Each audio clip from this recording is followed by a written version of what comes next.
Welcome students to the fourth lecture on the MOOC series of statistical inference. If you remember, in the last class I was talking about estimating P, where P is the proportion of items in a universe U, say, having an attribute A. So, this was the problem that we have done towards the end of the last class, and what we have found that if universe is equal to x 1, x 2, x n, of which P proportion having A attribute, we take a sample x 1, x 2, x n. If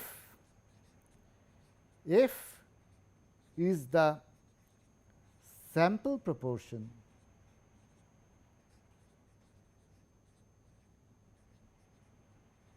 of items with attribute A,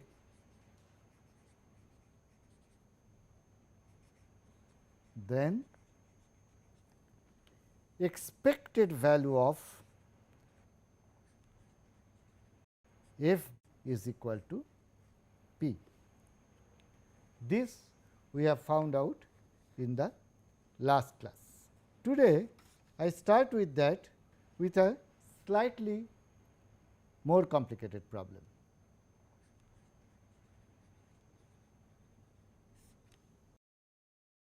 Suppose there are machines M 1 and M 2, both produce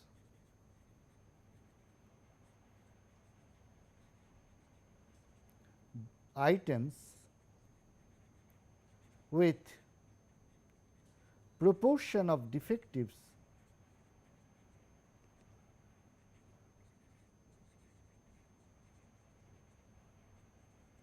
is equal to P. So, M 1 produce items and M 2 produce items, they are all coming to the common pool, and the manufacturer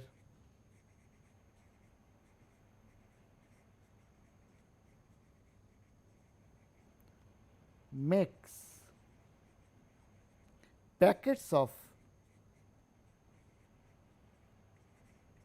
100 items.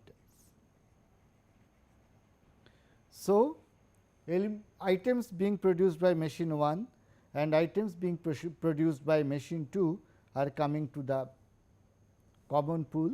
From there, where the manufacturer is taking 100 items and make packets.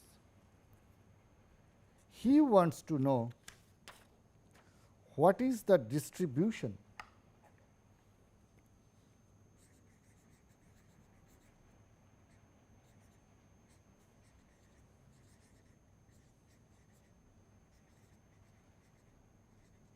of defective items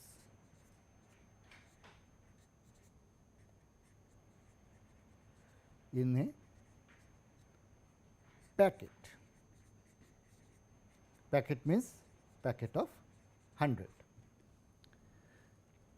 Suppose we want to find out this distribution, The problem is we do not know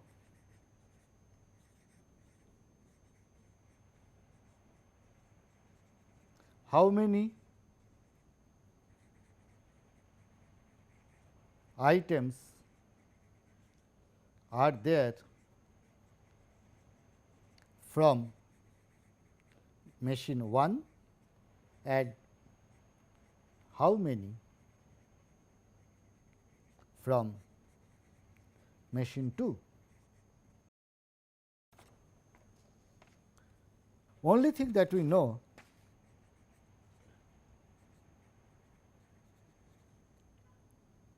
if m items are from machine M1 and n items are from M2, then m plus n is equal to 100. This much we know. So, we want to calculate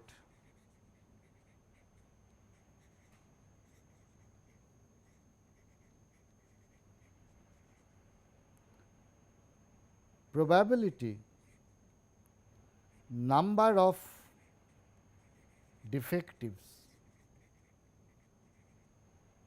in a packet is equal to k. Let us note that the total number of defectives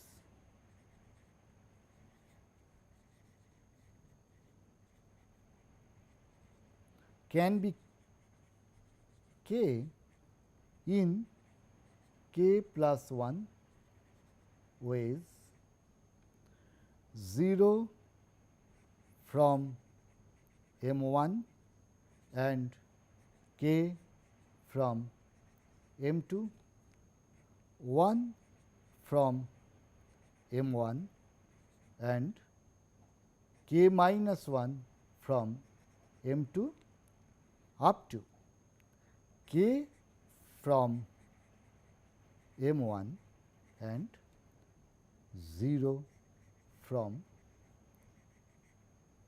M2. So, the probability that there are k many defective items in a packet can be computed by adding these k plus 1 individual events, and some of them may have probability 0. So, let us see how to work out that. Therefore, if x denotes the number of defective items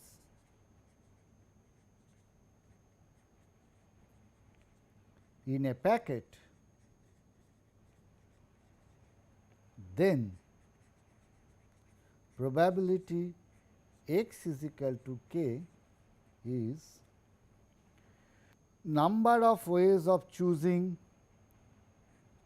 0 defectives from machine 1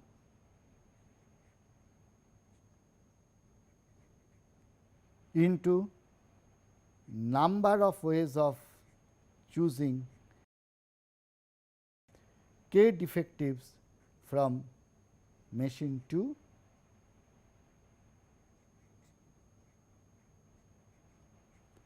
plus number of ways of choosing 1 defective out of M from machine 1 multiplied by number of ways of choosing k minus 1 defectives from machine 2 up to M C k p to the power k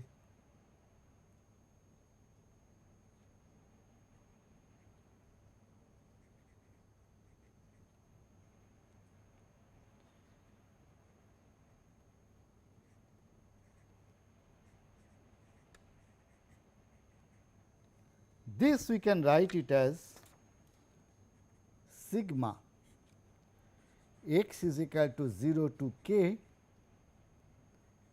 mcx p to the power x q to the power m minus x multiplied by n c k minus x p to the power k minus x into q to the power n minus k plus x is equal to, now if we look at it, this comes out to be p to the power k, which we can take out of the summation. This comes out to be q to the power m plus n minus k. So, that is also independent of x. So, we can take it out of the summation, and then what we get, x is equal to 0 to k m c x into n c k minus x. So, that is the expression that we get. So, now we need to find out this term. What is summation over x from 0 to k m c x multiplied by n c k minus x? To do that, let us consider 1 plus x whole to the power m into 1 plus x whole to the power n. So, this term is 1 plus x whole to the power m plus n. Now, let us expand both of them binomially.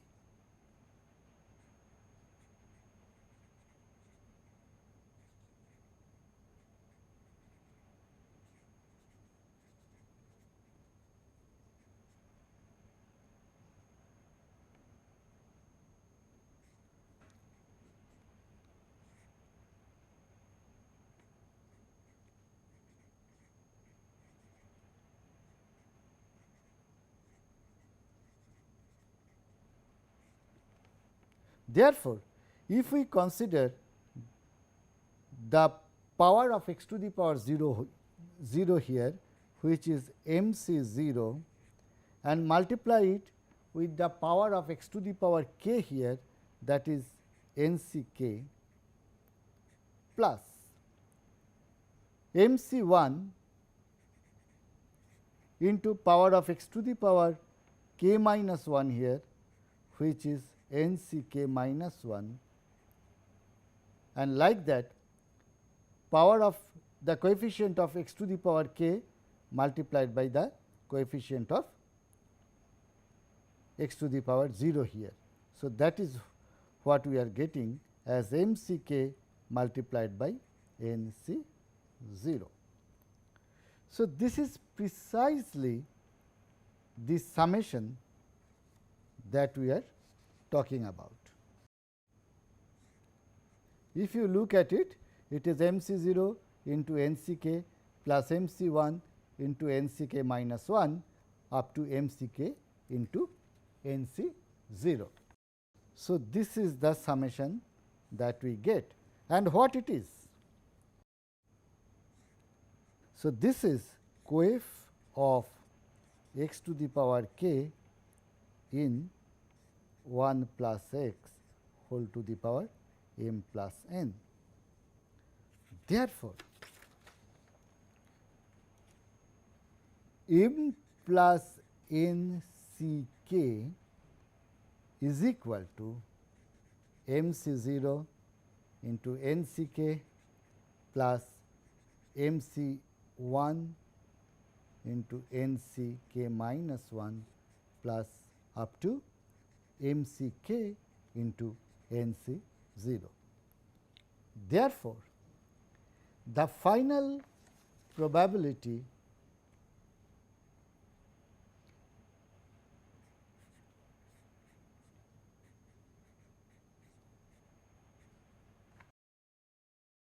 is equal to,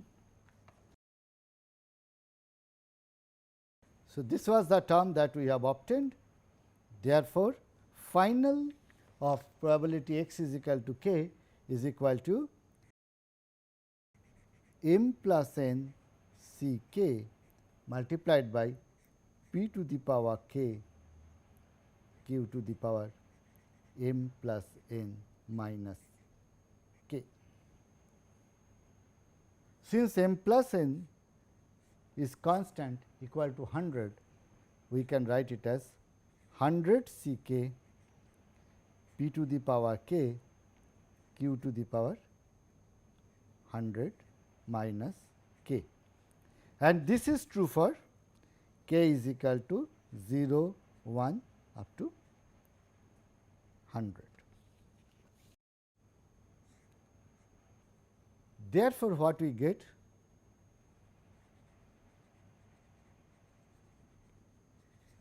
The number of defectives in each packet of 100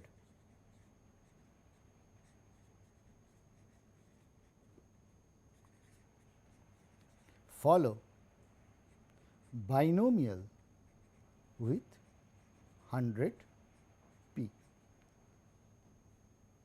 So, we get the distribution of the number of defectives in each packet.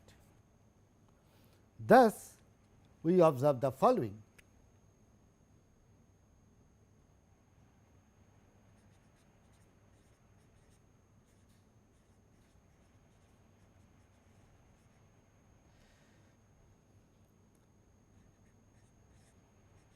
We may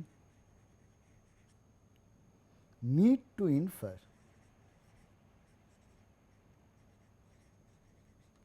about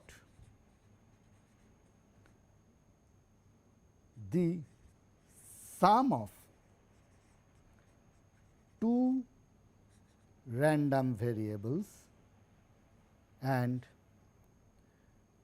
we want to know its probability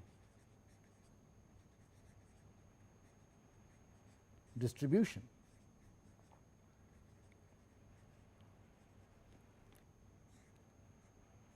In particular, if x 1 is a random variable which is binomial with parameters m and p, and x 2 is a random variable which is binomial with n comma p, then we find that x 1 plus x 2 is binomial m plus n comma p.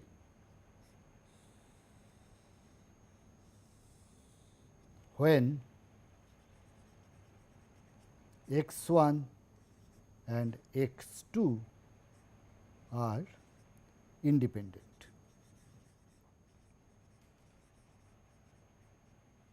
So, this is one result we have established.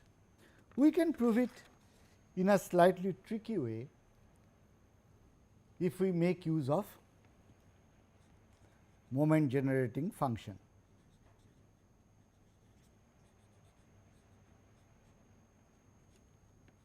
We know that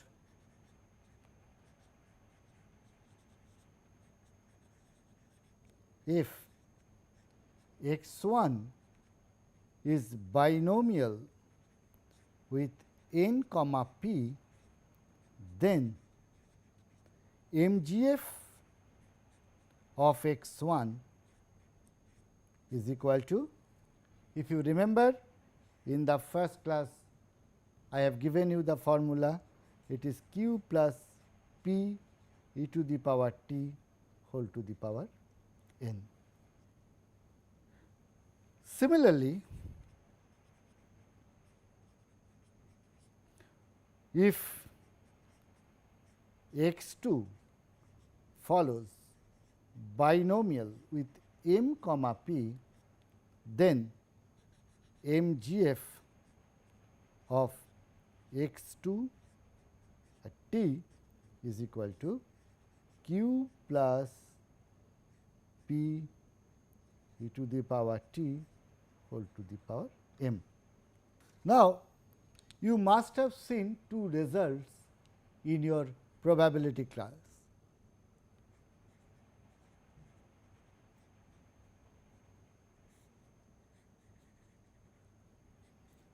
So, you must have seen these two results in your probability class, that if x and y are independent, then moment generating function of x plus y t is equal to the product of their individual moment generating functions.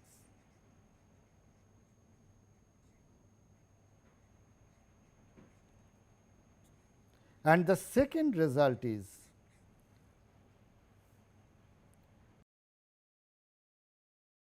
that moment generating function, if exists, then it is unique. There are distributions for which moment generating function may not exist, but if it exists, then it is unique. What does it mean? It means that if mgf of x t is equal to mgf of y t for all t, then x and y have same distribution.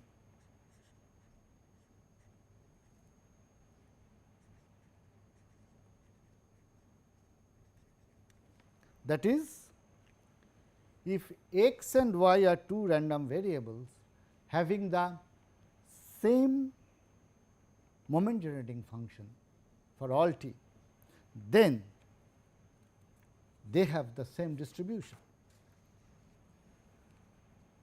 By applying these two theorems,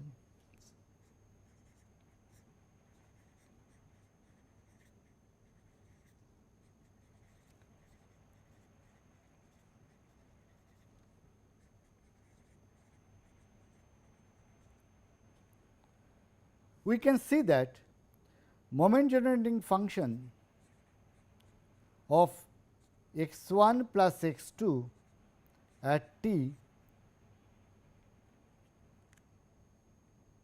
is equal to moment generating function of x 1 at t into mgf of x 2 at t, and when they are binomial, then we can write it as q plus p e to the power t whole to the power m multiplied by q plus p e to the power t whole to the power n is equal to q plus p e to the power t whole to the power m plus n, with respect to the problem that I was dealing with. And this is precisely the moment generating function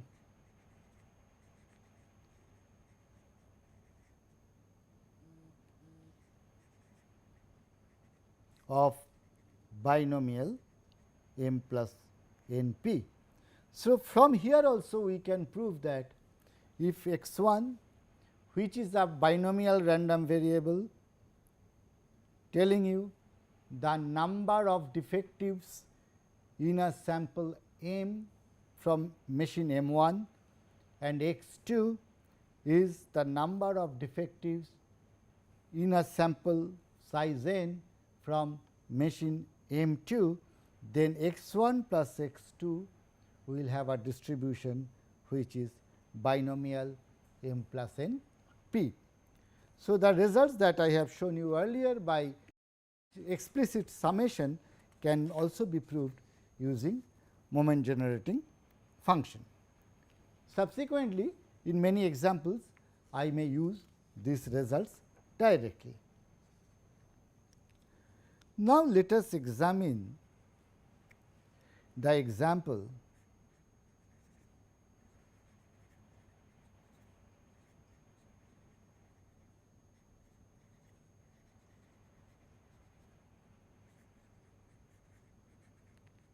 What is that catch? That both M 1 and M 2 have the same proportion of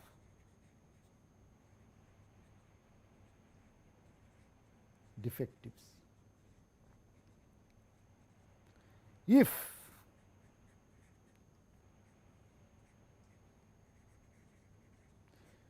M 1 has P 1 proportion of defectives,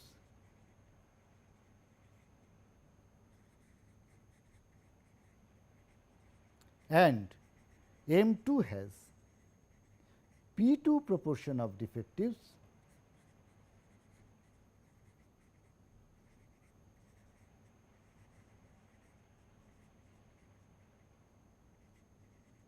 then we cannot get such a closed form.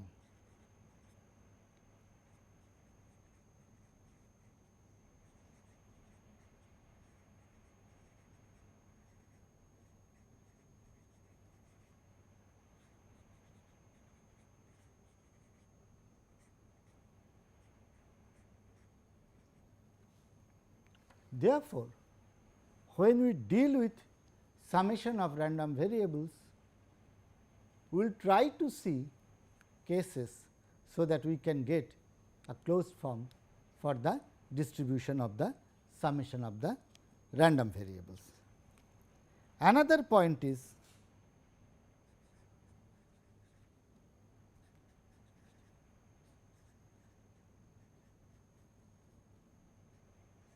independence.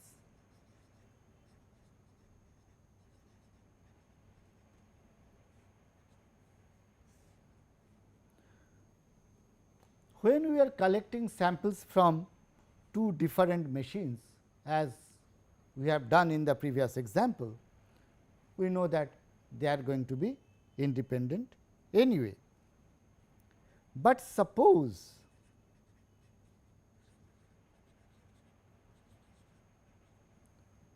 we are looking at sampling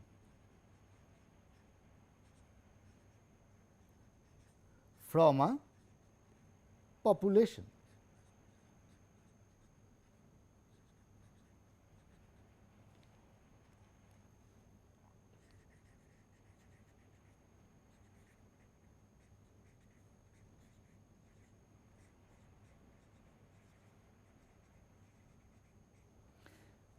If the sampling is with replacement, then effectively each of the selection of items are independent.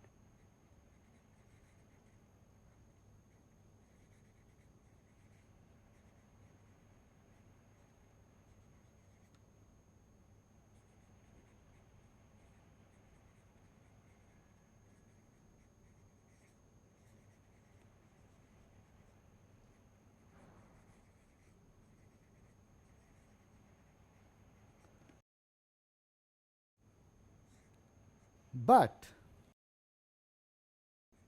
if it is without replacement,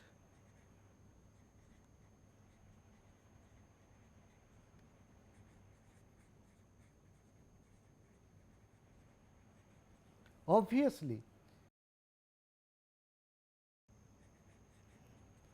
the selection made up to ith unit chosen will govern the probability of selection at the I plus 1th stage. This is very clear because it is without replacement. Therefore, the items that I have chosen till the ith stage, then when I am selecting the I plus 1th element, obviously it will depend upon the items that I have selected so far. Therefore, they are not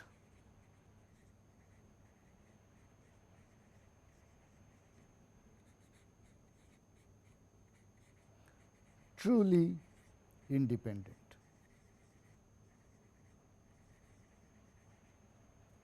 But consider that the universe is very large.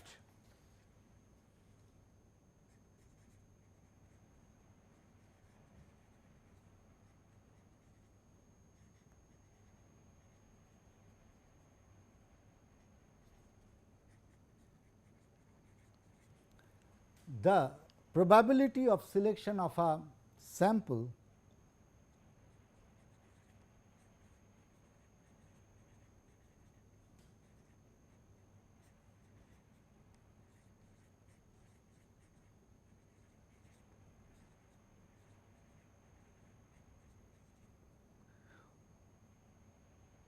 whether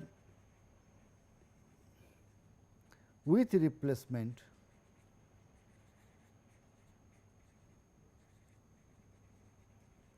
or without replacement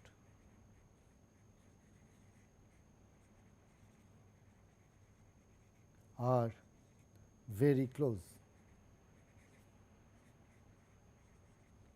So, for your benefit, I have calculated some of these probabilities.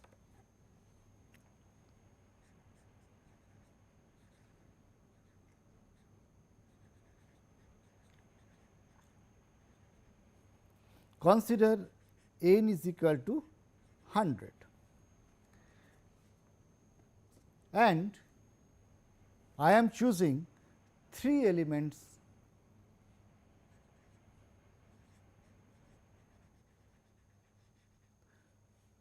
from the population.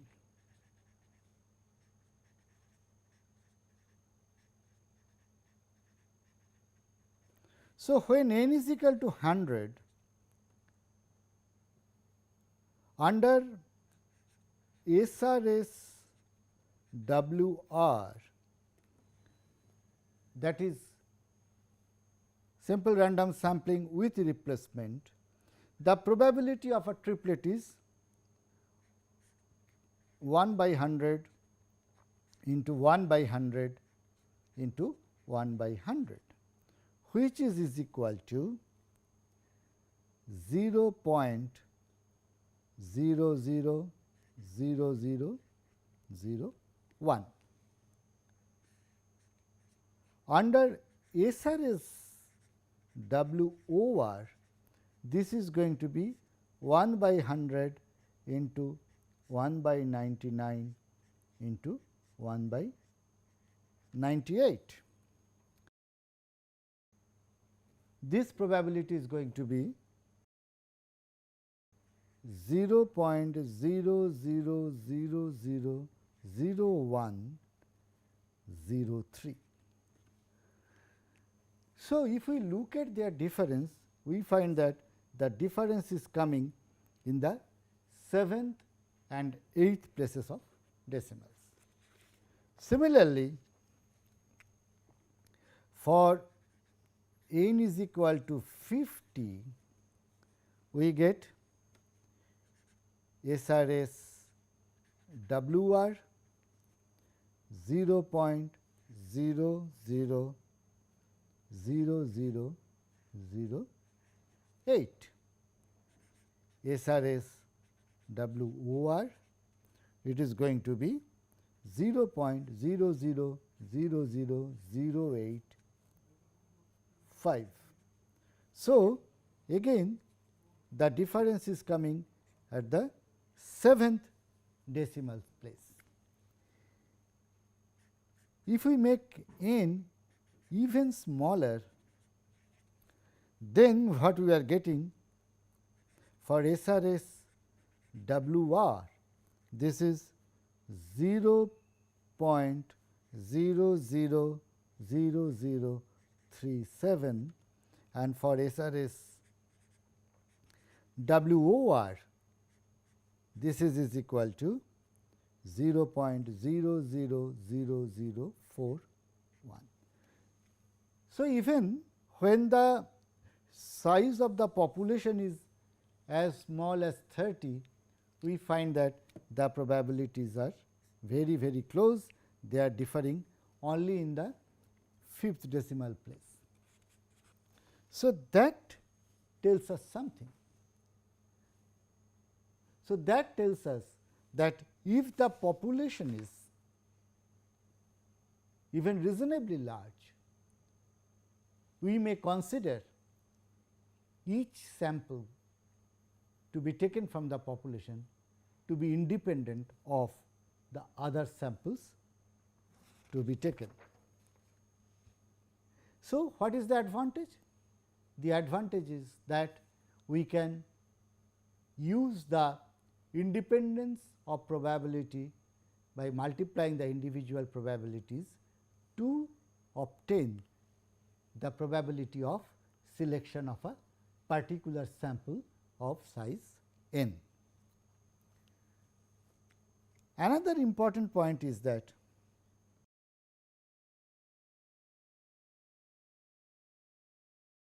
given a random variable x, we may like to obtain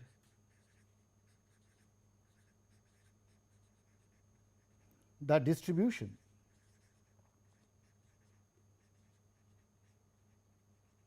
of a function of x.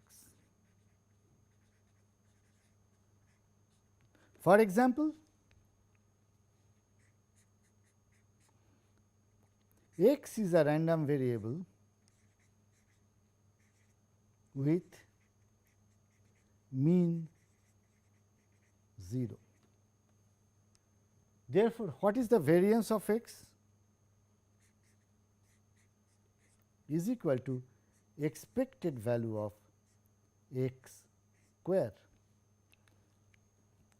So, given the distribution of x, we are trying to find out the expectation of a function, namely square of the random variable. For discrete case, this may be simple.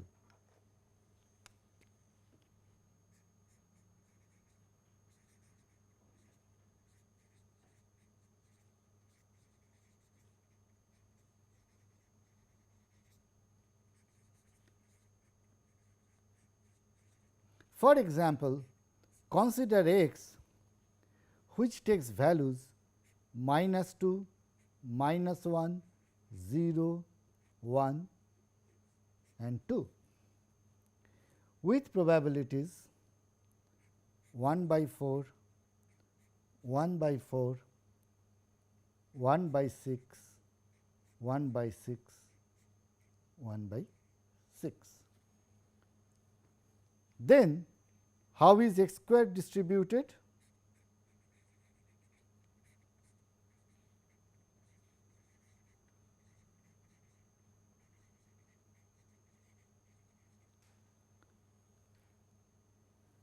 X square can take values only 3 possibilities 0, 1 and 4. Probability of 0 is x is equal to 0, therefore, it is 1 by 6. Probability x square is equal to 1, that we can get in two different ways.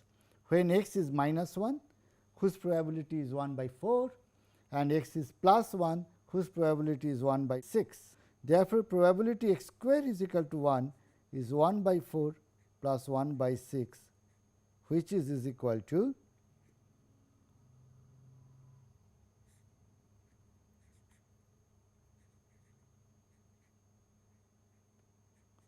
5 by 12. Similarly, probability x square is equal to 4 will coming out to be 5 by 12. Therefore, from the distribution of x, we can get the distribution of x square to be 1 by 6, 5 by 12 for 1 and 5 by 12 for 4. But now suppose I ask you, given this distribution of x square, can you find the distribution of x? Then you see that you cannot, because this tells me that probability x is equal to minus 1 plus probability x is equal to plus 1, that sum is 5 by 12. But there is no way I know the decomposition of this into the two values, which are the respective probabilities of x is equal to minus 1 and x is equal to plus 1. The question is, why we cannot do it in this case, but we can do in some other case. Say for example, x takes values minus 4, minus 3, 0, 1, 2, and suppose their probabilities are 1 by 4, 1 by 4, 1 by 6, 1 by 6, 1 by 6, then x square can take values 0, 1, 4, 9 and 16 with probabilities 1 by 6, 1 by 6, 1 by 6, 1 by 4 and 1 by 4. In this case, I can get the probabilities of different values of x. This we can do because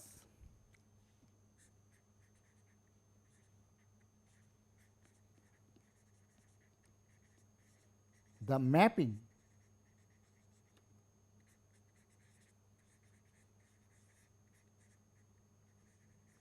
from x to the function y, where y is a function of x,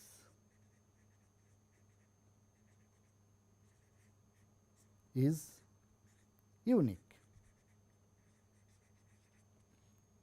Given x, I know the x square, and given x square, I know which value of x has produced this value for x square.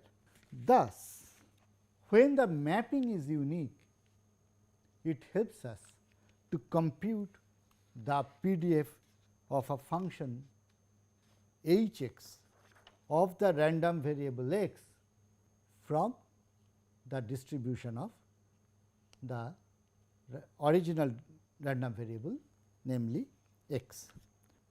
I appeal to the following theorem, which many of you must have seen.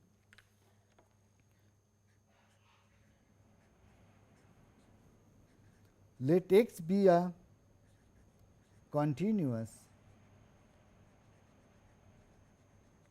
random variable with PDF f of x, and suppose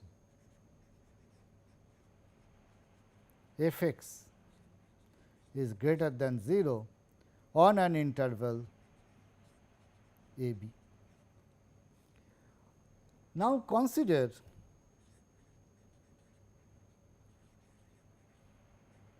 y is equal to h x, that is y is a function of x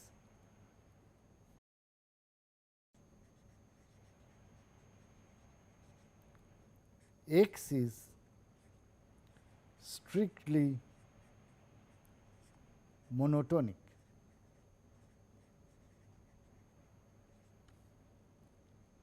So, from x we are mapping it into a random variable y which is strictly monotonic.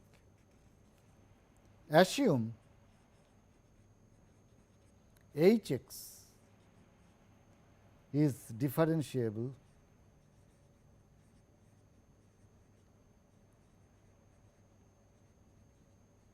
and hence continuous.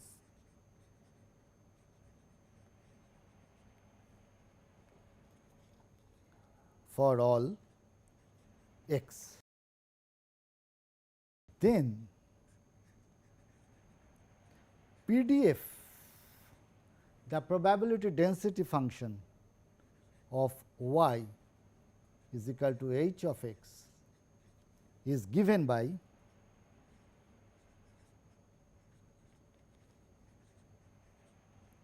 g of y is equal to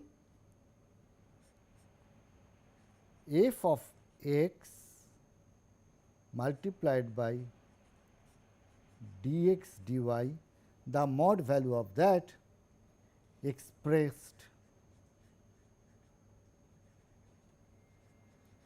in terms of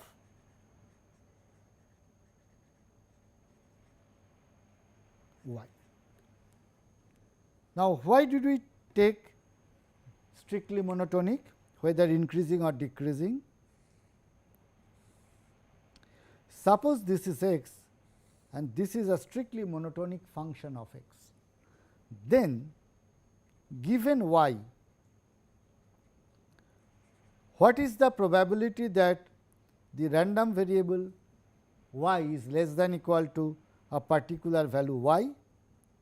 So, that probability will come from the probability of x. So, that probability will be given by f of h inverse of y. The strict monotonicity allows us to make the inverse of y and to get the value of x, and therefore, we can apply the cumulative distribution function of x on that one. So, let me give a very quick proof of the above statement.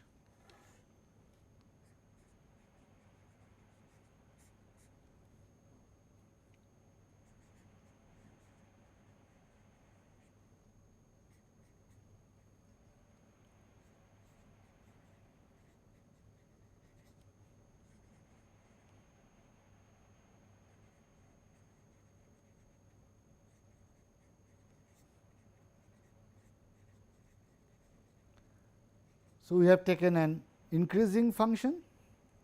Therefore, g of y, which is probability y less than equal to y,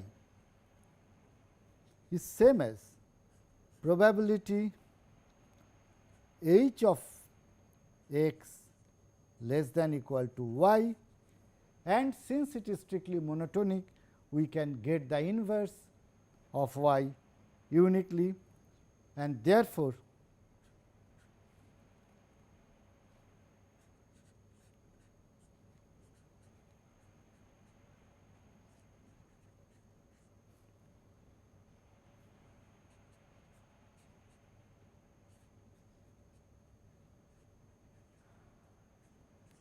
this is f at h inverse y. Therefore, what is the PDF of y?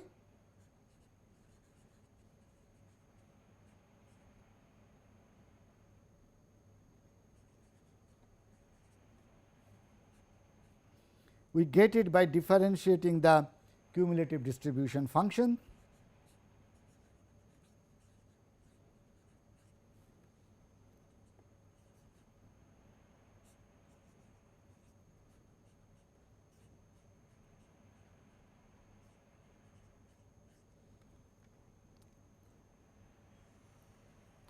So, this is d dy of f of h inverse y, which is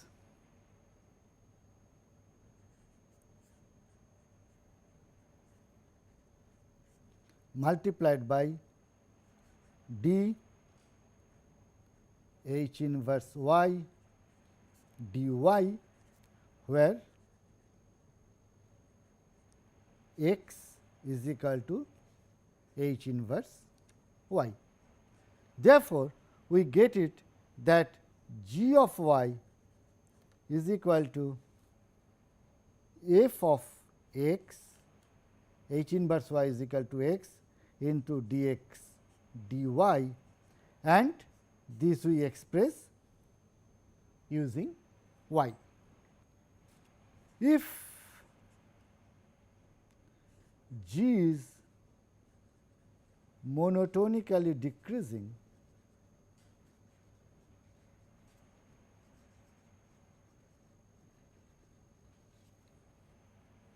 then what will happen?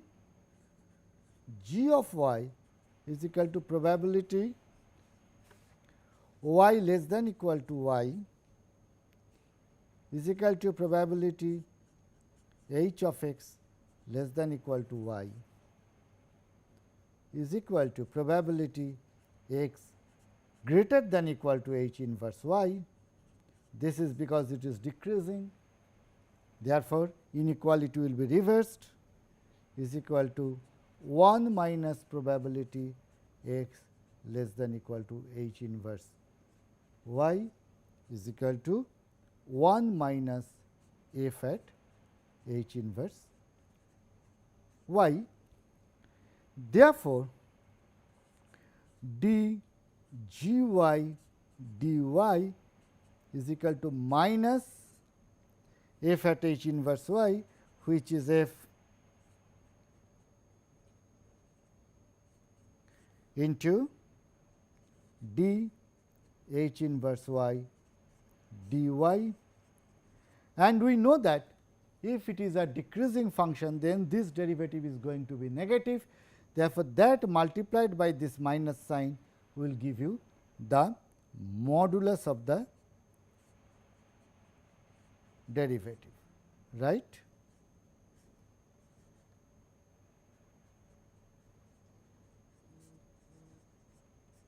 Or we can write it as f x into mod of dx dy. So, if x is monotonically increasing or monotonically decreasing, we can get the inverse. That is not the case. Say for example, h of x is like this, then given a y, I can get two different values of x, and we cannot take the inverse of y. In a similar way, if it is something like this, although it is increasing, but on this range the value is fixed, then also for these values of y we cannot actually get the inverse of the h function, and therefore, in these cases we have to apply some tricks to partition it into non-overlapping segments, and from there we will have to calculate the PDF of the function of x. With that, I stop here. In the next class, I will use this theorem and I will show a case of this type to show how we can obtain the distribution of some functions, particularly of normal variable. Okay? So, with that I stop here. See you in the next class. Thank you.